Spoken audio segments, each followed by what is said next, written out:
बुराई पर अच्छाई की जीत का प्रतीक विजयदशमी का उत्सव जगह जगह पर खूब धूमधाम से मनाया गया।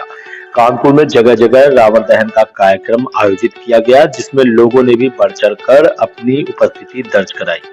ऐसा ही कुछ कानपुर के चकेरी क्षेत्र के कृष्णापुरम परिसर के चिल्ड्रन हेवन पार्क में देखने को मिला, जहां कृष्णापुरम परिषद के द्वारा विजयदशमी के पावन अवसर पर लक्ष्मण परशुराम संवाद परशुरामी का आयोजन किया गया, जिसमें उन्नाव से आए कलाकारों ने सभी दर्शकों को अपनी कला से मंत्रमुग्ध कर दिया। आपको बताते चले, उन्नाव शहर के परशुराम के अभिनय में आशीष मिश्रा जी, लक्ष्मण के अभिनय में नरेश तिवारी उर्फ गुड्डू जी, रघुराम के अभिनय में राकेश पांडे जी, विश्वामित्र के अभिनय में सुनील कुमार जी व व्यास मायाराम शास्त्री जी, इन सभी कलाकारों ने बारी बारी से अपनी कला के द्वारा दर्शकों की खूब तालियां बटोरी। परिषद के अध्यक्ष वीएन सिंह कुशवाहा जी एवं महामंत्री श्रीश कुमार तिवारी जी ने बताया कि ऐसे कार्यक्रम समाज को जोड़ने का कार्य करते हैं और कृष्णापुरम परिषद समय समय पर ऐसे सांस्कृतिक और धार्मिक कार्यक्रमों को आयोजित करती रहती है। इस मौके पर DK Awasthi ji, doctor Ghanshyam Gupta ji, LK Mishra ji, VS Awasthi ji, Ram Saket Tripathi ji, Hariom Srivastava ji, Sudhir Purwar जी, रवि टंडन जी, डॉक्टर विजय श्रीवास्तव जी, के गुप्ता जी, रमेश चंद जी, एसके अवस्थी जी, अमृत जायसवाल जी व वार्ड के सभासद वेद प्रकाश उर्फ छोटू भैया उपस्थित रहे। Bureau report, UP crime alert, Kanpur.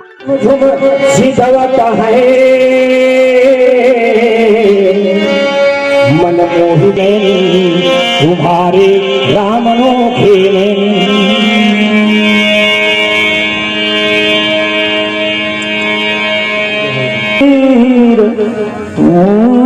जान अजान जिन कहाँ है मेरी मैया का दुलारा, गुरुवर का प्यारा, देवों का सहारा, बेचारा अजगो कहाँ है? मेरी मज्जी क्या लिख रहा हूँ, कहीं मेरे नेत्र के लिए समाप्त कर दिया, क्या ये वही अजगो है? लेकिन भ्रम मिटा लिया।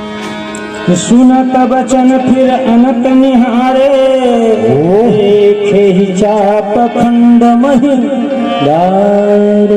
प्यारे भैया अजगो, आज तुम्हें दो खंडों में परिवर्तित हुआ देखकर परशुराम कह गए, टूक टूक फुरारी नहीं, जिसकी प्रपंचा कोई भी तक नहीं सहा सकता था, आज उसे धूल धूल देख रहा है। प्यारे भैया अजगो, क्या एक बार भी परशुराम को नहीं बुला सकती थी? अगर एक बार भी कह देती परशुराम, तो अति दीपता के साथ परशुराम आपके सम्मुख आता और आपके प्राणों की रक्षा कर लेता, लेकिन आपने ऐसा नहीं किया। अब मैं कैलाश पर्वत पर जब जाऊंगा, माँ मुझसे पूछेंगी कि पुत्र परशुराम अजगो कैसा है, तो मैं माँ को कैसे बताऊंगा कि मैया अब अजगो भैया हमारे बीच में नहीं है?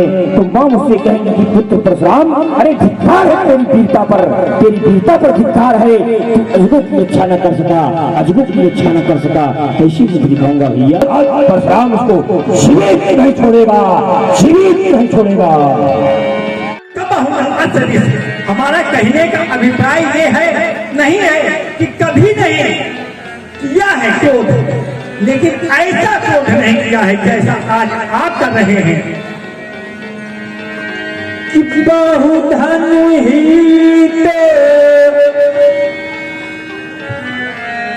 सुना आप लोगों ने, सूचना में समझ रहा है कि क्रोध नहीं करना चाहिए, परशुराम जी को धनुष के टूटने पर क्रोध नहीं करना चाहिए। क्यों? क्योंकि मैं जब छोटा था, बाल्यकाल में था, तो अपने बाल्यकाल अवस्था में मैंने ऐसी बहुत सारी धनुषें तोड़ दी थी, तब तो परशुराम जी कभी दिखे नहीं, उन्होंने कभी क्रोध किया नहीं। तो विचार करें जरा, विचार करने की बात है। जो आयु आज टूट गया है, अब ये बालक है, अपने घर में जाए, अपने बाबा को मारे, अपनी माता को मारे, उनके बाल नोच ले, केस नोच ले, तो क्या ऐसे कोई डांटेगा? कोई नहीं डांटेगा, सभी से प्यार करेंगे ना। लेकिन जब यही बालक, अभी ये बाल्यावस्था में है, अवस्थाएं होती हैं चार, उन चार में जब यही बालक द्वितीय अवस्था में प्रवेश कर जाएगा, किशोरावस्था में चला जाएगा और अपने पापा या पिताजी की या माता जी को किसी भी को मारेगा या बाल केस नोचेगा, तो क्या उसको माता या पिता उसको प्यार करेंगे? नहीं करेंगे, इसको मारेंगे, दंड देंगे। क्यों देंगे? क्योंकि अब ये बड़ा हो गया है। अब आपने बाल्याकाल में अपने घर में बहुत सारी धनुषी तोड़ी, तो ये आपके गुरुजनों का, आपके पिताजी का विषय है। उन्होंने आपको सिखाया नहीं कि अस्त्र शस्त्रों का नाश ह्रास नहीं करते हैं, अस्त्र शस्त्रों का संकलन किया जाता है। कभी भी दुश्मन देश अगर हमारे देश पर आक्रमण कर देगा तो हमारे एक के मुस्काने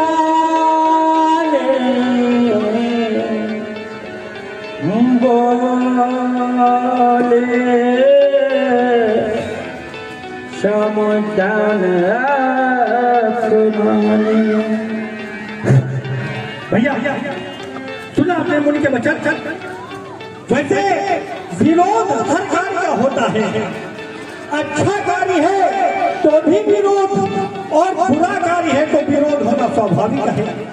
अच्छे कार्य का भी विरोध, बुरे कार्य का भी विरोध। हम देख रहे हैं महात्मा परशुराम जी के शरीर में क्रोध व्याप्त है। इस क्रोध के वशीभूत है। वैसे विरोध किसी को भी नहीं करना चाहिए। क्या करना चाहिए? दो पक्षों के मध्य भीषण शत्रुता है। दो पक्षों के मध्य भीषण शत्रुता है। वो कौन से पक्ष है? एक अंधकार और प्रकाश।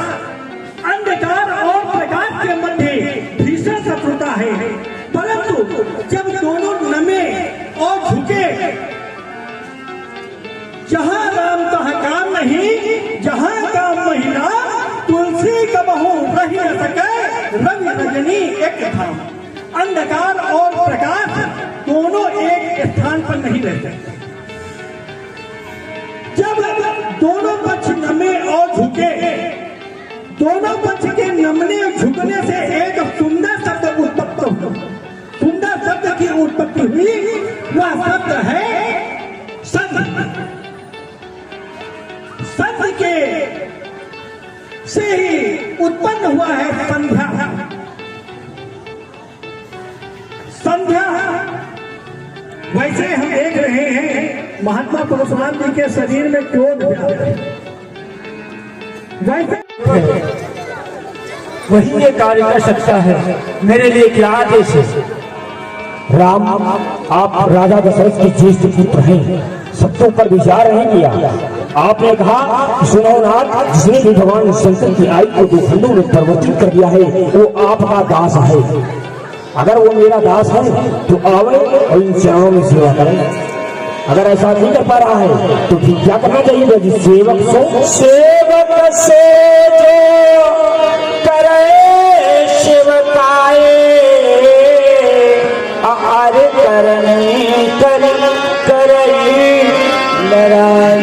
सेवा करो तो राम सब सेवक की किस्मत। जो सेवा का कार्य करे उसे ही सेवक करते हैं। और अगर ऐसा वो नहीं कर पा रहा है, उन चरणों में सेवा नहीं कर पा रहा है, तो फिर वो मेरा सत्य हो गया है। मैंने उसके साथ दासता का, सेवा का सारे संबंधों के। इस वीडियो को लाइक करें, हमारे चैनल को सब्सक्राइब कर बेल आइकन जरूर प्रेस करें